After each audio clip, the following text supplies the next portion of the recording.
ಇವತ್ತು ನಾವೆಲ್ಲರೂ ಕೂಡ ಲಿಂಗೈಕ್ಯ ಪೂಜ್ಯ ನಿರ್ವಾಣ ಮಹಾಸ್ವಾಮಿಯವರ ಸಂಸ್ಮರಣೆಯ ಪವಿತ್ರ ಕಾರ್ಯಕ್ರಮದಲ್ಲಿ ನಾವೆಲ್ಲ ಪಾಲ್ಗೊಂಡಿದ್ದೇವೆ.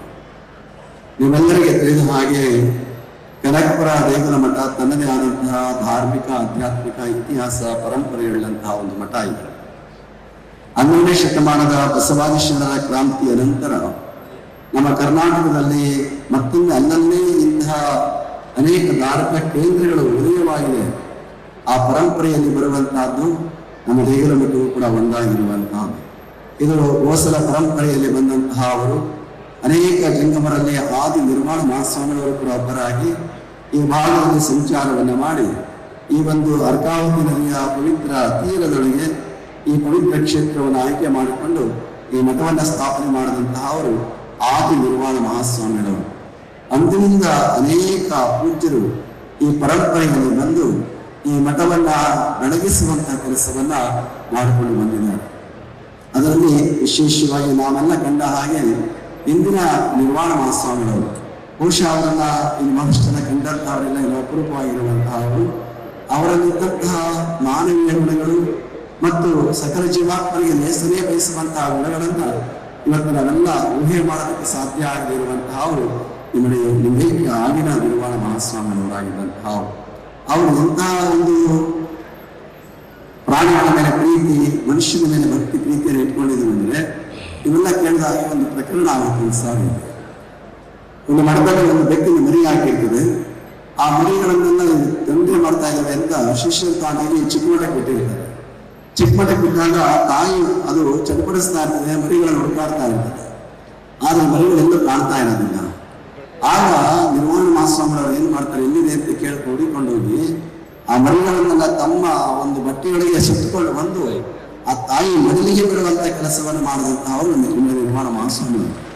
ಬಹುಶಃ ಅಂತಹ ಒಂದು ಪ್ರಾಣಿ ಪ್ರೀತಿಯನ್ನ ಇಟ್ಕೊಂಡಂತಹ ಅವರು ಅವರ ಮನೆಯಲ್ಲಿ ಆಸ್ತಿಯ ಮೇಲೆ ಏನಾದರೂ ತಿಗಣೆ ಕಂಡ್ರೆ ಅದನ್ನ ಸಾಯಿಸ್ತಾ ಇಲ್ಲ, ದೂರ ತೆಗೆದುಕೊಂಡು ಬಿಡ್ತಾ ಇದ್ದಂತಹ ಅವರು, ಸೊಳ್ಳೆಯನ್ನು ಹೊಡಿತಾ ಇದ್ದ ಅಂತಹ ಒಂದು ಪವಿತ್ರವಾದಂತಹ ಶಿವಯೋಗದ ಸ್ಥಾನವನ್ನು ಪಡ್ಕೊಂಡಂತಹ ಅವರು ನೋಡಿ ನಿರ್ವಾಣ ಮಹಾಸ್ವಾಮಿಗಳವರು.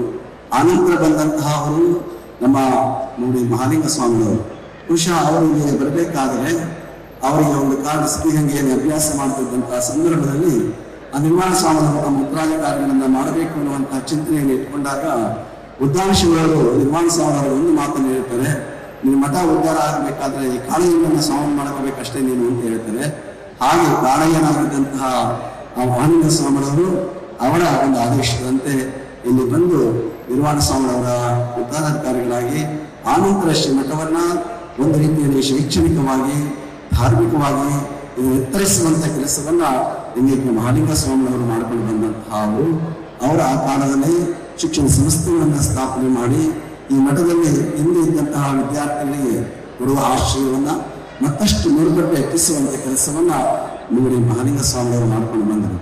ಆನಂತರದಲ್ಲಿ ಬಂದಂತಹ ಇಂದು ನಾವು ಸಲ್ಲಿಸ್ತಾ ಇರುವಂತಹ ನಿರ್ವಾಣ ಮಹಾಸ್ವಾಮಿಗಳವರು ಬಹುಶಃ ಅವರು 50 ವರ್ಷಗಳ ಹಿಂದೆಯಲ್ಲಿ ಅವರ ನಮ್ಮಡಿ ಮಹಾಲಿಂಗ ಸ್ವಾಮಿಯವರ ಅವರ ಉತ್ತರಾಧಿಕಾರಿಯಲ್ಲಿ ಬರಬೇಕಾದ್ರೆ ನಮ್ಮ ಶಿವಕುಮಾರ ಮಹಾಸ್ವಾಮಿಯವರ ಆಶೀರ್ವಾದದಿಂದ ಅವರಿಗೆ ಬಂದಂತಹ ಅವರು. ಬಹುಶಃ ನಿಮ್ಮೆಲ್ಲ ಗೊತ್ತಿರುವ ಹಾಗೆ ಅವರು ಕುರುಬೂರು ಅನ್ನುವಂತಹ ಒಂದು ಹಳ್ಳಿ ಚಾಮರಾಜನಗರ ಹತ್ರ ಅಲ್ಲಿ ಜನಿಸಿದಂತಹ ಅವರು ವಿದ್ಯಾಭ್ಯಾಸವನ್ನು ಮಾಡಿ ಮೈಸೂರಿನಲ್ಲಿ BSc ಪದವಿಯನ್ನು ಪಡ್ಕೊಂಡಂತಹ ಅವರು ಆನಂತರದಲ್ಲಿ ಕೋರ್ಟ್ನಲ್ಲಿ ಕೆಲಸವನ್ನು ಮಾಡ್ತಾ ಇದ್ದರು. ಆ ಸಂದರ್ಭದಲ್ಲಿ ಮರ್ಯಾದ ಮಟ್ಟದಲ್ಲಿ ಮದುವೆ ಆಗಬೇಕಾಗಿರ್ತದೆ. ಆ ಸಂದರ್ಭದಲ್ಲಿ ಅವರು ಅಲ್ಲಿಗಾಗಿ ಸ್ವಾಮಿ ಮಾಡ್ತಾರೆ. ಎಲ್ಲ ಕಾರಣಗಳಿಂದಾಗಿ ಅಲ್ಲಿ ಇರಲಿಕ್ಕೆ ಸಾಧ್ಯ ಆಗದೆ ಒಂದು ನಿಲ್ಲಿರ್ತಾರೆ. ನಿಲ್ಲಿಗೆ ನಿಲ್ಲಿಸಿ ಮನಷ್ಟು ಇದ್ದಂತಹ ಸಂದರ್ಭದಲ್ಲಿ ಅವರಿಗೆ ಈ ಮಹಾಲಿಂಗ ಸ್ವಾಮಿಯವರು ಮುಖ್ಯಾಧಿಕಾರಿ ಮಾಡಿಕೊಡ್ಬೇಕು ಅಂದಾಗ ಇವರು ಸಮರ್ಥವಾಗಿದ್ದಾರೆ ಶಿವರುದ್ರ ಸ್ವಾಮಿಯವರು ಅಂತ ಹೇಳಿ ಗಮನಿಸಿ ಅವರನ್ನ ಇಲ್ಲಿ ಉತ್ತರಾಧಿಕಾರಿಗಳನ್ನು ಮಾಡ್ಕೊಂಡು ಬಂದರು. ಏನು ಮಹಾಲಿಂಗ ಸ್ವಾಮಿಯವರು ಮಾಡ್ತಿದ್ದಂತಹ ಕಾರ್ಯವನ್ನ ಅದನ್ನು ಮೂರುಪಟ್ಟು ಎಪ್ಪಿಸಿಕೊಂಡು ಹೋಗುವಂತ ಕೆಲಸವನ್ನ ನಿಮ್ಮಲ್ಲಿ ನಿರ್ವಾಣ ಮಹಾಸ್ವಾಮಿಯವರು ಮಾಡ್ಕೊಂಡು ಬಂದಂತಹ ಬಹುಶಃ ಮಹಾಲಿಂಗ ಸ್ವಾಮಿಯವರು ಅಷ್ಟೇ, ನಿರ್ವಾಣ ಮಹಾಸ್ವಾಮಿಯವರು ಅಷ್ಟೇ. ಈ ಪರಂಪರೆ ಹೇಗಿದ್ದಪ್ಪ ಅಂತಂದ್ರೆ ಹಗಲಿನದೇ ರಾತ್ರಿಯಲ್ಲದೆ ಭಕ್ತರ ಸೇವೆಯನ್ನು ಮಾಡುವಂತಾದ್ರೆ ಬಹಳ ದೊಡ್ಡ ಸೇವೆಯನ್ನು ಮಾಡ್ಕೊಂಡು ಬರ್ತಾ ಇದ್ದಂತಹ ಈ ಮಠದ ಒಂದು ದೊಡ್ಡ ಶಕ್ತಿ ಯಾವ್ದಪ್ಪ ಅಂತಂದ್ರೆ ಒಂದು ಭಕ್ತರು ಜೊತೆಗೆ ಅವರು ಮಾಡುವಂತಹ ಭಿಕ್ಷೆ ಇರುವ ಜಮೀನಿನಲ್ಲೇ ಉತ್ಕೃಷ್ಟವಾದ ಬೆಳೆಯನ್ನು ಬೆಳೆದು ಕಾಪಾಡುವಂತಹದ್ದು. ಇದು ಬಹಳ ಶ್ರಮೆಯನ್ನು ಪಡ್ಕೊಂಡು ಬರ್ತಾ ಇದ್ದೀವಿ.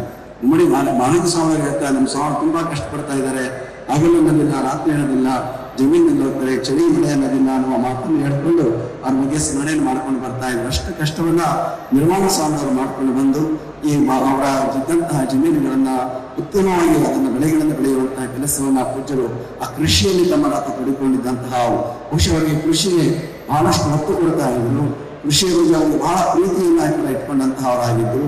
ಆ ನಿಟ್ಟಿನಲ್ಲಿ ಆ ಕೆಲಸವನ್ನು ಮಾಡ್ಕೊಂಡು ಬಂದಂತಹದ್ದು ಅದೊಂದು ಶಕ್ತಿ. ಆದರೆ ಜೊತೆಗೆ ಈ ಮಠದ ದೊಡ್ಡ ಶಕ್ತಿಯಾದಪ್ಪ ಅಂದ್ರೆ ಭಕ್ತರ ಮನೆಯಲ್ಲಿ ಭಿನ್ನವನ್ನು ಬಿಡುಗಡೆ ಮಾಡುವಂತಹದ್ದು. ಬಹುಶಃ ಇಲ್ಲಿರುವ ಯಾವ ಸ್ವಾಮಿಗಳಿಗೂ ಇಲ್ಲದೇ ಇರುವಂತಹ ಭಿನ್ನ ಯಾವ ಮಠಕ್ಕೆ ಇರ್ತದಪ್ಪ ಅಂದ್ರೆ ಅದು ದೇವರ ಮಠದ ಸ್ವಾಮಿಯವರಿಗೆ ಇರ್ತಾ ಇದ್ದಂತಹದ್ದು ಎಲ್ಲ ಕಂಡ ಆಗಿದೆ. ಅವರಿಗೆ ಒಂದು ದಿವಸದಲ್ಲಿ 3-4 ಮನೆಗಳಾದ್ರೂ ಕನಿಷ್ಠ 3-4 ಮನೆಗಳ ಭಿನ್ನಗಳನ್ನು ತಿಳಿಸಿ ಅವರಿಗೆ ಆ ಒಂದು ಕೊಡ್ತಿ ಅದನ್ನ ಆಗ್ತಾ ಇರಲಿಲ್ಲ. ಅಷ್ಟರ ಮಟ್ಟಿಗೆ ಬೆಳಗ್ಗೆ ಅನ್ನೋದಿಲ್ಲ, ಬೆಳಗಿನ ಜಾವ 2-3 ಗಂಟೆ ಅನ್ನೋದಿಲ್ಲ, ರಾತ್ರಿ 10 ಗಂಟೆವರೆಗೂ ಕೂಡ ಅವರ ಭಕ್ತರ ಸೇವೆಯನ್ನು, ಆ ಭಕ್ತರ ಮನೆಯ ಪೂಜೆಯನ್ನು ಮಾಡಿ ಆ ಭಿನ್ನವನ್ನು ತೀರಿಸಿ ಬಿಡುಗಡೆಯನ್ನು ಮಾಡುವಂತ ಕೆಲಸವನ್ನ ನಿರಂತರವಾಗಿ ಮಾಡಿಕೊಂಡು ಬರ್ತಾ ಇದ್ರು. ಜೊತೆಗೆ ಈ ಮಠದ ಮತ್ತೊಂದು ಶಕ್ತಿ ಏನಪ್ಪಾ ಅಂದ್ರೆ ಈ ಭಾಗದ ಹಳ್ಳಿ ಜನರು ಈ ಮಠವನ್ನ ತೊರೆಯುವಂತ ಕೆಲಸವನ್ನು ನಿರಂತರವಾಗಿ ಮಾಡ್ಕೊಂಡು ಬಂದಿದ್ದಾರೆ. ಬಹುಶಃ ವರ್ಷಕ್ಕೊಮ್ಮೆ ಈ ಮಠದಲ್ಲಿ ಪೂಜ್ಯರು ಒಂದು ತಿಂಗಳ ಗಂಟೆಗಳ ಕಾಲ ಹಳ್ಳಿಗಳ ಕಡೆ ಹೋಗ್ತಾ ಇದ್ರು. ಹಳ್ಳಿ ಕಡೆ ಈಗಿನ ವ್ಯವಸ್ಥೆ ಅಲ್ಲ, ಆ ಕಾಲದಲ್ಲಿ ನಡೆಕೊಂಡು ಹೋಗೋದಕ್ಕೂ ದಾರಿ ಇಲ್ಲದೆ ಇರುವಂತಹ ಹಳ್ಳಿಗಳು ಅಲ್ಲಿ. ಆ ಹಳ್ಳಿಗಳಿಗೆಲ್ಲ ಹೋಗಿ ಭಿಕ್ಷೆಯನ್ನು ತಂದು ಅದನ್ನ ಸಮಾಜಕ್ಕೆ ವಿತರಿಸುವಂತ ಕೆಲಸವನ್ನ ಈ ಮಠ ನಿರಂತರವಾಗಿ ನಡೆಸಿಕೊಂಡು ಬಂದಿದೆ. ಅದರ ಜೊತೆಗೆ ಇಲ್ಲಿ ವಿದ್ಯಾರ್ಥಿನಿ ಆಶ್ರಯವನ್ನು ಕೊಡುವಂತಹ ಬಹುಶಃ ಮಠ ಛಾತ್ರಾದಿ ನಿಲಯ ಎನ್ನುವ ಹಾಗೆ ಪೂಜ್ಯರು ಯಾವಾಗಲೂ ಕೂಡ ಇಲ್ಲಿ ಮಠಕ್ಕೆ ಬಂದಂತಹ ವಿದ್ಯಾರ್ಥಿಗಳಿಗೆ ಆಶ್ರಯವನ್ನು ಕೊಡುವಂತಹ ಕೆಲಸ ಮಾಡಿ ಈ ಮಠದಲ್ಲಿ ಬೆಳೆದಂತಹ ಅವರು ಬಹಳ ಎತ್ತರಕ್ಕೆ ಬೆಳೆದಂತಹ ಸಾಧನೆಯನ್ನು ಮಾಡಿದಂತಹ ಮಹರ್ಷಿಗಳು. ನಾನು ಕೂಡ 3 ವರ್ಷ ಮಾಲಿಂಗ ಸ್ವಾಮಿಯವರ ಆಶ್ರಯದಲ್ಲಿ ಇದ್ದಂತಹ ಅವರು, ನಾನು ಕಂಚಿಗಲ್ ಮಂಡ್ಯ ಮಠದ ಶಿವಲಿಂಗ ಮಹಾಸ್ವಾಮಿಯವರು ನನ್ನನ್ನು 3 ವರ್ಷ ಇಲ್ಲಿ ಪೂಜ್ಯರ ಸೇವೆಯನ್ನು ಮಾಡಬೇಕು ಅಂತ ಹೇಳಿ ನನ್ನನ್ನು ಕರ್ಕೊಂಡು ಬಂದು ಬಿಟ್ಟಿದ್ದರು. ಹಾಗೆಯೇ ಈ ಮಠದಲ್ಲಿ ಅನೇಕ ವಿದ್ಯಾರ್ಥಿಗಳಲ್ಲಿ ಓದಿ ಇವತ್ತು ಬೆಂಗಳೂರಿನಲ್ಲಿ ಬಹುತೇಕ ಕನಕಪುರದವರು ಅನೇಕ ಹಳ್ಳಿಗಾಡಿ ಜನಗಳು ಕೆಲಸದಲ್ಲಿದ್ದಾರೆ ಅಂದರೆ ಇವತ್ತು ಕನಕಪುರ ದೇಗುಲ ಮಠ ಮತ್ತೊಂದು ಒಳ್ಳೆಯ ಮಠ, ಈ 2 ಮಠದಿಂದ ಶಿಕ್ಷಣವನ್ನು ಪಡ್ಕೊಂಡು ಅವರ ಕೆಲಸ ಕಾರ್ಯಗಳೆಲ್ಲ ಮಾಡೋದಕ್ಕೆ ಸಾಧ್ಯ ಆಗಿದೆ. ಅಷ್ಟೇ ಅಲ್ಲ, ಇವತ್ತು 3 ವರ್ಷಗಳಲ್ಲಿ ದೊಡ್ಡ ಸಾಧನೆಯನ್ನು ಮಾಡಿದಂತಹ ಅವರು ಶ್ರೀಮಠದ ಹೆಮ್ಮೆ ಹಳೆಯ ವಿದ್ಯಾರ್ಥಿ ಕನಕಪುರ ದೇಗುಲ ಮಠದ ಅಲ್ಲಿ ಈ ಸೋಮಣ್ಣವರು ಬರ್ತಿದ್ದಾರೆ. ಅವರು ಕೂಡ ಈ ಮಠದ ಒಬ್ಬ ವಿದ್ಯಾರ್ಥಿಯಾಗಿ ಬೆಂಗಳೂರಿನಲ್ಲಿ ಸಾಧನೆಯನ್ನು ಮಾಡಿ ಇವತ್ತು ಎಷ್ಟೆತ್ತರಕ್ಕೆ ಬೆಳೆಯಲಿಕ್ಕೆ ಸಾಧ್ಯ ಆಗಿರುವಂತಹದ್ದು.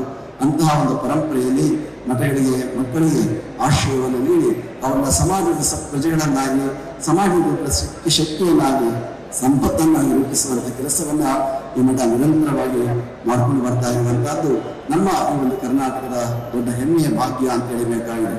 ಏಕೆ ಅಂತಂದ್ರೆ ಈ ಭಾಗದ ಜನಗಳಿಗೆ ಬಹುಶಃ ಏನಾದ್ರೂ ಮರಳುಗಾರದಲ್ಲಿ OSS ಅಂತಂದ್ರೆ ಆ ರೀತಿಯಲ್ಲಿ ಕನಕಪುರದಲ್ಲಿ 2 OSS ಅಂದ್ರೆ ಅದೊಂದು ದೇಗುಲ ಮಠ ಮತ್ತೊಂದು ಒಳ್ಳೆಯ ಮಠ, 2 ಕೂಡ ಆ ರೀತಿಯಲ್ಲಿ ಇದ್ದಂತಹ ಅವರು ಬಹುಶಃ ಈ ಕಾಡಿನ ಭಾಗದಲ್ಲಿ ಇದ್ದಂತಹ ಹಳ್ಳಿ ಜನಗಳಿಗೆ ಒಂದು ಶಿಕ್ಷಣವನ್ನ ಕೊಡುವಂತಹ ದೊಡ್ಡ ಸೇವಾ ಕಾರ್ಯವನ್ನ ಈ ಮಠ ನಿರಂತರವಾಗಿ ನಡೆಸಿಕೊಂಡು ಬಂದಿದೆ ಎನ್ನುವ ಮಾತನ್ನ ಈ ಸಂದರ್ಭದಲ್ಲಿ ಹೇಳ್ತಾ ಆ ಪರಂಪರೆ ಇವತ್ತು ಮುಂದುವರೆಕೊಂಡು ಹೋಗ್ತಾ ಇದೆ. ಅದು ಒಂದು ಡಾಕ್ಟರ್ ಚನ್ನಬಸವ ಸ್ವಾಮಿಯವರ ಉತ್ತರಾಧಿಕಾರಿಗಳಾಗಿ ಪೂಜ್ಯರು ಅದನ್ನೆಲ್ಲವನ್ನು ಕೂಡ ಮುನ್ನಡೆಸಿಕೊಂಡು ಹೋಗ್ತಾ ಇದೆ. ಬಹುಶಃ ನಿರ್ವಾಣ ಮಹಾಸ್ವಾಮಿಯವರ ಬಗ್ಗೆ ಹೇಳಬೇಕು ಅಂತಂದ್ರೆ ಬಹುಶಃ ಅವರಷ್ಟು ಹೋರಾಟ ಮಾಡಿಕೊಂಡು ಬಂದ ಕಷ್ಟಪಟ್ಟು ಬಂದ ಸ್ವಾಮಿಗಳು ಕಾಣೋದಕ್ಕೆ ಸಾಧ್ಯ ಆಗುದಿಲ್ಲ. ಪ್ರಾರಂಭದಿಂದ ಕೊನೆಯವರೆಗೂ ಅವರು ಬದುಕು ಅಂದ್ರೆ ಹೋರಾಟದ ಬದುಕೇ ಆಗಿದ್ದಂತಹದ್ದು.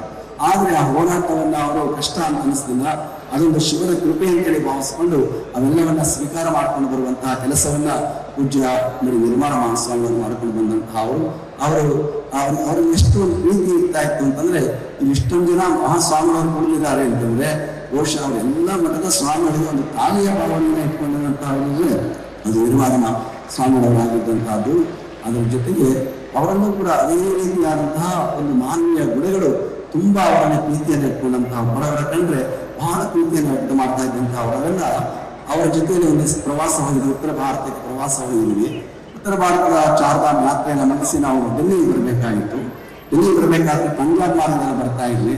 ಪಂಜಾಬ್ನಲ್ಲಿ ಇದ್ದು ಹೋಗ್ಬೇಕು ಅನ್ನುವಂತಹ ಸಂದರ್ಭದಲ್ಲಿ ಪಂಜಾಬ್ನಲ್ಲಿ ಮುಂದಿನ ಹೋಗ್ತಾ ಇರ್ಬೇಕಾದ್ರೆ ನಾವೆಲ್ಲ ವಾಹನದಿಂದ ಪಕ್ಕದಲ್ಲಿ ಒಂದು ಕೂಲಿಕಾರರ ವ್ಯಾನ್ ಬರ್ತಾ ಇತ್ತು. ಕೂಲಿಕಾರೆಲ್ಲ ಚಿಕ್ಕ ಚಿಕ್ಕ ಮಕ್ಕಳು ಇರ್ತಾ ಇದ್ದು, ಕೂಲಿಕಾರೆಲ್ಲ ಹೋಗ್ತಾ ಇದ್ರು. ಇವರು ಸುಮ್ಮನೆ ಪಕ್ಕದಲ್ಲಿ ಕುಳಿತಿದ್ದಂತಹ ಅವರು ಎಲ್ಲ ಹಣ್ಣು ಹಣ್ಣೆಲ್ಲ ಇಟ್ಕೊಂಡಿದ್ರಲ್ಲ, ಪಕ್ಕದಲ್ಲಿರೋನ್ನೆಲ್ಲ ಇಸ್ಕೊಂಡು ಅವರಿಗೆ ಆ ಗಾಡಿ ಹೊಡಿಕೆ ಆಗ್ತಾ ಇದ್ರು. ಆ ರೀತಿಯಲ್ಲಿ ಅವರ ಪ್ರೀತಿಯನ್ನ ತೋರಿಸುವಂತ ಕೆಲಸವನ್ನ ಪೂಜ್ಯ ನಿರ್ವಾಣ ಮಹಾಸ್ವಾಮಿಯವರು ಮಾಡ್ಕೊಂಡು ಬರ್ತಾ ಇದ್ದಂತಹ ಅವರು ಒಂದು ಸಾರಿ ನಮ್ಮ ಪರಮ ಪೂಜ್ಯರಕ್ಕೆ ಗುರುಲಿಂಗಯ್ಯ ಅಂತ ಇದ್ದಾರೆ, ಕಿಸ್ತೂರ ಮಂಡ್ಯ ಕಿಸ್ತೂರ ಅವ್ರ ಹಳೆ ವಿದ್ಯಾರ್ಥಿ ಶ್ರೀಮಠದಲ್ಲಿ. ಅವರು ನನಗೆ ಒಂದು ಪಾಠಶಾಲೆ ಮಾಡಬೇಕು, ಒಂದು ಪ್ರೌಢಶಾಲೆ ಮಾಡಬೇಕು ಅಂತೇಳಿ ನಮ್ಮ ಶಿವಕುಮಾರ ಮಹಾಸ್ವಾಮಿನವರ ಹತ್ರ ಬಂದು ಬಹಳಷ್ಟು ಬೇಡಿಕೆ ಮಾಡ್ತಾ ಇದ್ರು. ಬೇಡಿಕೆ ಮಾಡೋ ಜೊತೆಗೆ ನೀವು ಮಾಡಲೇಬೇಕು ಅಂತ ಉರುಳು ಸೇವೆಯನ್ನು ಮಾಡಕ್ಕೆ ಶುರು ಮಾಡ್ಬಿಟ್ಟಿದ್ರು ಅವರು. ಅದ್ರ ಜೊತೆಗೆ ನಮ್ಮ ನಿರ್ಮಾಣ ಸ್ವಾಮಿಯವ್ರನ್ನ ಕರ್ಕೊಂಬಂದಿದ್ರು, ಅವ್ರು ರೆಕಮೆಂಡ್ ಮಾಡಿಸಿ ಕರ್ಕೊಂಬಂದಿದ್ರು. ಆಗ ನಮ್ಮ ಪರಮ ಪೂಜ್ಯರು ಬಹಳ ಬೇಸರ, ನಾನು ಮಾಡೋಕ್ಕಾಗಲಿಲ್ಲ, ಶಕ್ತಿ ಇಲ್ಲ, ನೀವೇ ಮಾಡಿ ಸ್ವಾಮಿ ಅಂತ ಅಂದ್ಬಿಟ್ಟು. ಆಗ ಅದನ್ನ ಪರಮ ಪೂಜ್ಯ ನಿರ್ಮಾಣ ಮಹಾಸ್ವಾಮಿಗಳು ಬುದ್ಧಿ ಯಾಕೆ ಒಪ್ಪರದ ಬಿಡಪ್ಪ, ನಾವೇ ಮಾಡೋಣ ಅಂತೇಳಿ ಇವತ್ತು ನಮ್ಮ ಹೆಸರಿನ ಹತ್ರ ಇರುವಂತಹ ಒಂದು ಶಾಲೆ ನಡೀತಾ ಇದೆ ಅಂದ್ರೆ ಅದಕ್ಕೆ ಅವರೇ ಕಾರಣ ಆಗಿ ಅದನ್ನು ಸ್ವೀಕಾರ ಮಾಡುವಂಥ ಕೆಲಸವನ್ನು ಮಾಡೋದಂದ್ರೆ ಭಕ್ತರ ಮನಸ್ಸನ್ನು ನೋಯಿಸಬಾರ್ದು, ಅವನಿಗೆ ಒಂದು ಕೆಲಸವನ್ನು ಮಾಡಬೇಕು, ಅವನ ಸೇವೆಯನ್ನು ಮಾಡಬೇಕು ಅನ್ನುವಂಥ ಭಾವನೆಯನ್ನ ಪೂಜ್ಯ ನಿರ್ವಾಣ ಮಹಾಸ್ವಾಮಿಯವರು ಇಟ್ಕೊಂಡಂತಹ ಅವರು. ಬಹುಶಃ ಅವರ ಬಗ್ಗೆ ಹೆಚ್ಚು ಹೇಳ್ತಾ ಇದ್ರು ಕೂಡ ಬಹಳಷ್ಟು ಇರುವಂತಹದ್ದು, ಅಷ್ಟು ವಿಶಾಲವಾಗಿರುವಂತಹದ್ದು. ಅವರಿಗೆ ಕೊನೆಯ ಕಾಲದಲ್ಲಿ ಅವರಿಗೆ ತುಂಬಾ ಕಷ್ಟದಲ್ಲಿದ್ದರು. ಆ 4 ವರ್ಷಗಳ ಕಾಲ ಅವರು ತುಂಬಾ ನೋವಿನಲ್ಲೂ ಇದ್ರು, ಸಂತೋಷದಲ್ಲೂ ಇದ್ರು, ಎರಡೂ ಇದ್ರು ಅವರಿಗೆ. ಅವ್ರ ಕೊನೆಯ ಕಾಲದಲ್ಲಿ 2 ಸಂತೋಷ ಯಾವುದಪ್ಪ ಅಂತಂದ್ರೆ, ಅವ್ರ ಮಳವಳ್ಳಿಯಲ್ಲಿ ನಮ್ಮ ಶಿವರಾತ್ರಿ ಸ್ವಾಮಿಗಳವರು ಜಯಂತಿ ಮಾಡಬೇಕು ಅಂತ ಸಂಕಲ್ಪ ಮಾಡಿದ್ರು. ಮಾಡುವಂತಹ ಸಂದರ್ಭದಲ್ಲಿ ಅನೇಕ ಕಾರಣಗಳಿಂದ ಅದು ಮುಂದುವರ್ಕೊಂಡು ಬರ್ತಾ ಇತ್ತು. ಮುಂದುವರ್ಕೊಂಡು ಬಂದಾಗ ಇದು ಆಗ್ತಾ ಇಲ್ವಲ್ಲ ಅಂತ ಒಂದು ಕೊರಗಿತ್ತು ಅವರಿಗೆ. ಆದ್ರೆ ಕಳೆದ ವರ್ಷ ಅದನ್ನ ನಮ್ಮ ಮುಮ್ಮಡಿ ನಮ್ಮ ಚನ್ನಬಸಸ್ವಾಮಿಗಳವರು ಹಾಗೂ ನಮ್ಮ ಮಳವಳ್ಳಿಯ ಅಲ್ಲ ಸ್ವಾಮಿಗಳವರು ಭಕ್ತರೆಲ್ಲ ಸೇರಿ ಬಹುಶಃ ಅದನ್ನ ಇತಿಹಾಸವನ್ನ ಸ್ಮರಿಸುವಂತಹ ರೀತಿಯಲ್ಲಿ ಒಂದು ಮಳವಳ್ಳಿಯ ಕಾರ್ಯಕ್ರಮವನ್ನು ಮಾಡಿದ್ರಲ್ಲ, ಅದು ನಿರ್ಮಾಣ ಮಹಾಸ್ವಾಮಿಯವರ ಸಂಕಲ್ಪದಿಂದ ಆಗಿರುವಂತಹದ್ದು ಅಂತೇಳಿ ಭಾವಿಸಿದ್ರೆ ತಪ್ಪಾಗಲಿಕ್ಕಿಲ್ಲ. ಅದ್ರ ಜೊತೆಗೆ ಇನ್ನೇನಪ್ಪ ಅಂತಂದ್ರೆ, ಅವರ ಕೊನೆಗಾಲದಲ್ಲಿ ಒಂದು ಕನಸಿಟ್ಟವ್ರಿಗೆ ನಮ್ಮ ಡಿ.ಕೆ. ಶಿವಕುಮಾರ್ ಅವರು ಮುಖ್ಯಮಂತ್ರಿಗಳಾಗಬೇಕು ಅನ್ನುವಂಥ ಒಂದು ಕನಸಿಟ್ಟವ್ರಿಗೆ, ಅವರ ಕೊನೆಗಾಲದಲ್ಲಿಯೂ ಕೂಡ ಡಿ.ಕೆ. ಶಿವಕುಮಾರ್ ಅವರು ಮುಖ್ಯಮಂತ್ರಿಗಳಾದ್ರಲ್ಲ, ಅದೊಂದು ಅವರಿಗೆ ಸಂತೋಷವನ್ನ ತಂದುಕೊಡುವಂತಹ ಕೆಲಸ ಆಗಿದೆ ಎನ್ನುವ ಮಾತನ್ನ ಈ ಸಂದರ್ಭದಲ್ಲಿ ಸ್ಮರಿಸಿಕೊಳ್ತಾ, ಪೂಜ್ಯ ನಿರ್ಮಾಣ ಮಹಾಸ್ವಾಮಿಯವರು ನಮ್ಮೆಲ್ಲರಲ್ಲಿ ಒಂದು ಪ್ರೀತಿಯನ್ನ, ಅವರ ಒಂದು ಅಭಿಮಾನ ಎಲ್ಲವತ್ತೂ ನಮ್ಮ ಕೈಲಿ ಇರುವಂತಹದ್ದು. ಅವರ ಸೇವೆ ನಿಜಕ್ಕೂ ಸಾರ್ಥಕವಾಗಿರುವಂತಹ ಸೇವೆ. 84-85 ವರ್ಷಗಳ ಕಾಲ ನಿರಂತರವಾಗಿ ಸಮಾಜಕ್ಕೆ ತಮ್ಮನ್ನ ತಾವು ಅರ್ಪಣೆ ಮಾಡಿಕೊಂಡು ಬಂದಂತಹ ತನ ನಿಮ್ಮದಿಂದ ಬಳಕೆಯನಿಗೆ ಬೇರೆ ತನವಿಲ್ಲ, ಮನ ನಿಮ್ಮದಿಂದ ಬಳಕೆಯನಿಗೆ ಬೇರೆ ಮನವಿಲ್ಲ, ಧನ ನಿಮ್ಮದಿಂದ ಬಳಕೆಯನಿಗೆ ಬೇರೆ ಧನವಿಲ್ಲ, ಇಂತಿ ಇಂದವೋ ನಿಮ್ಮದಿಂದ ಬಳಿಕ ನಿನಗೆ ಬೇರೆ ವಿಚಾರ ಉಂಟೆ, ಕೂಡಲ ಸಂಗಮ ದೇವ ಅನ್ನುವ ಹಾಗೆ ಆ ತನು ಮನ ಧನ ಎಲ್ಲವನ್ನೂ ಕೂಡ ಸಮಾಜಕ್ಕಾಗಿ ಅರ್ಪಣೆ ಮಾಡುವಂತಹ ಕೆಲಸವನ್ನ ನಿರ್ಮಾಣ ಮಹಾಸ್ವಾಮಿಯವರು ನಿರಂತರವಾಗಿ ಮಾಡಿಕೊಂಡು ಬಂದಂತಹ ಅವರು ಮಾತನ್ನ ಈ ಸಂದರ್ಭದಲ್ಲಿ ಹೇಳ್ತಾ, ಲೇಸರಿಸಿಕೊಂಡು 5 ದಿನ ಬದುಕಿದರೇನು, ಲೇಸರಿಸಿಕೊಂಡು 4 ದಿನ ಬದುಕಿದರೇನು, ಲೇಸರಿಸಿಕೊಂಡು 1 ದಿನ ಬದುಕಿದರೆ ಸಾಲದೆ ಕೂಡಲ ಸಂಗಮ ದೇವನಲ್ಲಿ ಅನ್ನುವಾಗಿ ನಿರ್ಮಾಣ ಮಹಾಸ್ವಾಮಿಯವರ ಜೀವನ ಅದು ಲೇಸಾದ ಹಸನಾದ ಸಮಾಜಕ್ಕೆ ಬೇಕಾದಂತಹ ಬದುಕಾಗಿ ಅವರು ಬೆಳಕಾಗಿ ಇವತ್ತೂ ಕೂಡ ಬೆಳಕಾಗಿ ನಮ್ಮೆಲ್ಲರ ಮುಂದೆ ಇದ್ದಾರೆ ಎನ್ನುವ ಮಾತನ್ನ ಈ ಸಂದರ್ಭದಲ್ಲಿ ಸ್ಮರಿಸಿಕೊಳ್ತಾ, ಅವರ ಒಂದು ಸಂಸ್ಮರಣೆಯ ಕಾರ್ಯಕ್ರಮವನ್ನ ಅತ್ಯಂತ ಭಕ್ತಿ, ಶ್ರದ್ಧೆ, ಅಭಿಮಾನ, ಪ್ರೀತಿಪೂರ್ವಕವಾಗಿ ಈ ಕಾರ್ಯಕ್ರಮವನ್ನ ಪೂಜ್ಯ ನಮ್ಮ ಚನ್ನಬಸವ ಸ್ವಾಮಿಯವರು ಇಷ್ಟು ಕಡಿಮೆ ಅವಧಿಯಲ್ಲಿ ಇಷ್ಟೊಂದು ದೊಡ್ಡದಾಗಿ ವ್ಯಾಪಕವಾಗಿ ಇದನ್ನು ಹಮ್ಮಿಕೊಳ್ಳುವಂತಹ ಕೆಲಸವನ್ನು ಮಾಡಿದ್ದಾರೆ. ಅದು ನಿರ್ಮಾಣ ಮಹಾಸ್ವಾಮಿಯವರ ಕೃಪಾ ಆಶೀರ್ವಾದ ಅವರ ಮೇಲೆ ಸದಾ ಇರುವಂತಹದ್ದು ಅನ್ನುವ ಮಾತನ್ನು ಹೇಳ್ತಾ, ಅವರ ಮೇಲೆ ಇವತ್ತು ಹೆಗಲ ಮೇಲೆ ಅವರ ಜವಾಬ್ದಾರಿ ಇದೆ. ಈ ಮಠದ ಪರಂಪರೆಯನ್ನು ಉಳಿಸಿಕೊಂಡು ಹೋಗುವಂತಹದ್ದು ಏನು ನಿರ್ಮಾಣ ಮಹಾಸ್ವಾಮಿಗಳವರು, ಇಂದಿನ ಮಹಾಲಿಂಗ ಸ್ವಾಮಿಗಳವರು, ಅವರ ಇಂದಿನ ನಿರ್ಮಾಣ ಸ್ವಾಮಿಯವರ ಪರಂಪರೆ ಇದೆ. ಆ ಪರಂಪರೆಗೆ ಚ್ಯುತಿ ಬರದ ಹಾಗೆ ಅದನ್ನು ಯಾವತ್ತೂ ಕೂಡ ಹೆಚ್ಚು ಮುಂದುವರಿಸಿಕೊಂಡು ಹೋಗುವಂತಹ ಜವಾಬ್ದಾರಿ ಇವತ್ತು ನಮ್ಮ ಚನ್ನಬಸವ ಸ್ವಾಮಿಗಳವರ ಮೇಲೆ ಇದೆ ಎನ್ನುವಂತಹ ಮಾತನ್ನ ಈ ಸಂದರ್ಭದಲ್ಲಿ ಹೇಳ್ತಾ, ಅದನ್ನು ಅವರು ಮತ್ತಷ್ಟು ಹೆಚ್ಚಿಸಿಕೊಂಡು ಹೋಗುವಂತ ಕೆಲಸವನ್ನ ಅವರು ಮಾಡಿ ಎನ್ನುವ ಹಾರೈಕೆಯನ್ನು ವ್ಯಕ್ತ ಮಾಡ್ತಾ, ನಿರ್ಮಾಣ ಮಹಾಸ್ವಾಮಿಗಳವರಿಗೆ ಸುತ್ತೂರಿಗೆ ಮತ್ತು ಸಿದ್ಧಗಂಗೆಗೆ ಬಹಳ ಅಭಿಮಾನ ಪ್ರೀತಿಯನ್ನು ಇಟ್ಕೊಂಡಂತಹ ಅವರು ಸುತ್ತೂರಿನ ಯಾವುದೇ ಕಾರ್ಯಕ್ರಮ ಇದ್ರೂ ಕೂಡ ಅಲ್ಲಿ ನಾನು ಹೋಗ್ಬೇಕು, ಇರಬೇಕು ಅನ್ನುವಂತಹ ಭಾವನೆ. ಅವರು ಹೋಗದೆ ಕಾಲ ತೊಂದರೆ ಆಗಿದ್ದಾಗಲೂ ಕೂಡ ಜಾತ್ರಾ ಸಂದರ್ಭದಲ್ಲಿ ಬಂದು 2 ದಿವಸಗಳ ಕಾಲ ಇದ್ದು ಬರುವಂತಹ ಕೆಲಸವನ್ನ ಮಾಡಿದ್ರು ಅಂದ್ರೆ ಅವರಿಗೆ ಸುತ್ತೂರಿನ ಮೇಲೆ ಎಷ್ಟು ಪ್ರೀತಿ ಇತ್ತು ಅನ್ನೋದನ್ನ ನಾವೆಲ್ಲ ಗಮನಿಸಬೇಕಾಗಿರುವಂತಹದ್ದು. ಹಾಗೆ ಸಿದ್ಧಗಂಗೆಯ ಮೇಲೂ ಕೂಡ ಅಷ್ಟೇ ಗದ್ದಿಯ ದರ್ಶನ ಮಾಡಬೇಕು, ಹೋಗ್ಬೇಕಂದ್ರೆ ಕೊನೆಯ ಒಂದ್ಸತಿ ಹೋಗಿ ಬರಬೇಕು ಅಂತ ಇದ್ರು. ಆದರೆ ಇವರು ಬರಲಿಕ್ಕೆ ಸಾಧ್ಯ ಆಗಲಿಲ್ಲ. ಅವ್ರ ಕೊನೆಯ ಒಂದು ಕಾರ್ಯಕ್ರಮ ಯಾವುದಂದ್ರಪ್ಪ ಅಂದ್ರೆ ನಮ್ಮ ಹಲಸಂಗಿ ಮಠದ ಗವಿ ಮಠದ ಕಾರ್ಯಕ್ರಮ, ಕಳೆದ ತಿಂಗಳು ಒಂದು ಕಾರ್ಯಕ್ರಮ ಆಯಿತು. ಆ ಕಾರ್ಯಕ್ರಮದಲ್ಲಿ ಪೂಜ್ಯರು ಕೊನೆಯ ಕಾರ್ಯಕ್ರಮವಾಗಿ ಬಂದು ತೋಟದಲ್ಲಿ ಮಠದಲ್ಲಿ ಸಂಜೆ ಹತ್ತುವರೆಗೆ ಇದ್ದು ಅವರು ಈ ಕಡೆಗೆ ಬಂದಂತಹ ಅವರಾದರು. ಒಟ್ಟಿನಲ್ಲಿ ಯಾರೂ ಕೂಡ ಈ ಒಂದು ಸಾವಿನಿಂದ ತಪ್ಪಿಸಿಕೊಳ್ಳೋದಕ್ಕೆ ಸಾಧ್ಯ ಇಲ್ಲ. ಆಯುಷ್ಯ ತೀರದಲ್ಲದೆ ಮರಣವಿಲ್ಲ, ಭಾಷೆ ತಪ್ಪಿದಲ್ಲದೆ ದಾರಿದ್ರ್ಯವಿಲ್ಲ ಅನ್ನುವಂತಹ ಒಂದು ಶರಣದ ನುಡಿ ಇದೆ. ಹಾಗೆ ಸಾವು ಯಾವತ್ತೂ ಕೂಡ ಎಲ್ಲರ ಬೆಂದೇ ಇರುವಂತಹದ್ದು. ನಾವು ನಿತ್ಯ ಪ್ರಯಾಣ ಮಾಡ್ತಾ ಇರುವಂತಹದ್ದು ಯಾವ ಕಡೆಗೆ? ಸಾವಿನ ಕಡೆಗೆ ನಾವೆಲ್ಲ ಪ್ರಯಾಣ ಮಾಡ್ತಾ ಇರುವಂತಹದ್ದು. ಒಂದು ದಿವಸ ನಾವು ಕಳೆದು ಅಂದ್ರೆ ಸಾವಿಗೆ ಅಷ್ಟು ಹತ್ರ ಆಗ್ತಾ ಇದೀವಿ ಅಂತೇಳಿ ಭಾವಿಸ್ಕೊಳ್ಬೇಕಾಗಿದೆ. ಆದರೆ ಸಾವಿದೆ ಅಂತೇಳಿ ತಿಳಿದು ನಾವು ಜಾಗೃತರಾಗಿ ಬದುಕುವಂತಹ, ನಮ್ಮ ಜೀವನವನ್ನು ಸಾರ್ಥಕಪಡಿಸಿಕೊಳ್ಳುವಂತಹ ಒಂದು ಸಂದೇಶ ಯಾವತ್ತೂ ಕೂಡ ಸಾವು ನಮಗೆ ತಂದು ಕೊಡ್ತಾ ಇರ್ತದೆ. ಸಾವು ಬಂದಾಗ ನಾವು ಅಂದ್ಕೊಳ್ಬೇಕು ನಮ್ಮ ಜೀವನವು ಅಶಾಶ್ವತ, ನಾವು ಯಾವುದನ್ನು ತೆಗೆದುಕೊಳ್ಳೋಕ್ಕಾಗೋದಿಲ್ಲ ಅನ್ನುವಂಥ ಎರಡು ಸಂದೇಶವನ್ನ ಪ್ರತಿಯೊಬ್ಬರಿಗೂ ಕೊಟ್ಕೊಂಡು ಹೋಗ್ತಾ ಇರುವಂತಹದ್ದು. ಅದು ಯಾರೇ ಆಗಿರಲಿ, ಸಾಮಾನ್ಯ ಶಿವಯೋಗಿ ಯಾರೂ ಕೂಡ ಹುಟ್ಟಿದವರು ಸಾಯಲೇಬೇಕಾಗಿರುವಂತಹದ್ದು. ಜಾತಸ್ಯ ವರ್ಣಂ ಧ್ರುವಂ ಅನ್ನುವಂತಹ ಮಾತಿದೆ.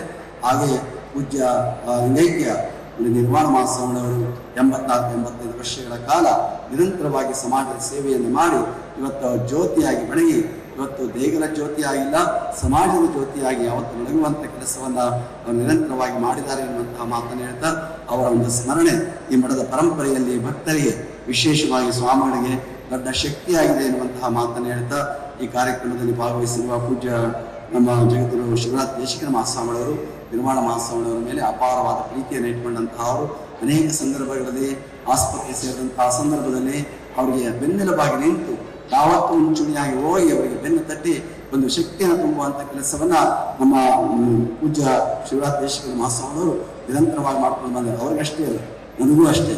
ಅದೇ ರೀತಿಯಲ್ಲಿ ಯಾವತ್ತೂ ಕೂಡ ಅವರ ಮಾತೃ ಹೃದಯವನ್ನು ತುಂಬಿ ನಮ್ಮೆಲ್ಲರಿಗೆ ನೈತಿಕ ಬೆಂಬಲವನ್ನ, ಶಕ್ತಿಯನ್ನು ತುಂಬುವಂಥ ಕೆಲಸವನ್ನ ಅವರು ನಿರಂತರವಾಗಿ ಮಾಡ್ಕೊಂಡು ಬರ್ತಾ ಇರುವಂತಹದ್ದು ನಮ್ಮೆಲ್ಲರ ಒಂದು ಭಾಗ್ಯ ಅಂತೇಳಿ ಭಾವಿಸ್ಕೊಳ್ತಾ, ಈ ಸಂದರ್ಭದಲ್ಲಿ ಮುಖ್ಯಮಂತ್ರಿಗಳಾದ ಡಿ ಕೆ ಶಿವಕುಮಾರ್ ಬಹುಶಃ ಅವರಷ್ಟು ತಾಳ್ಮೆ ಯಾರಿಗೂ ಇಲ್ಲ.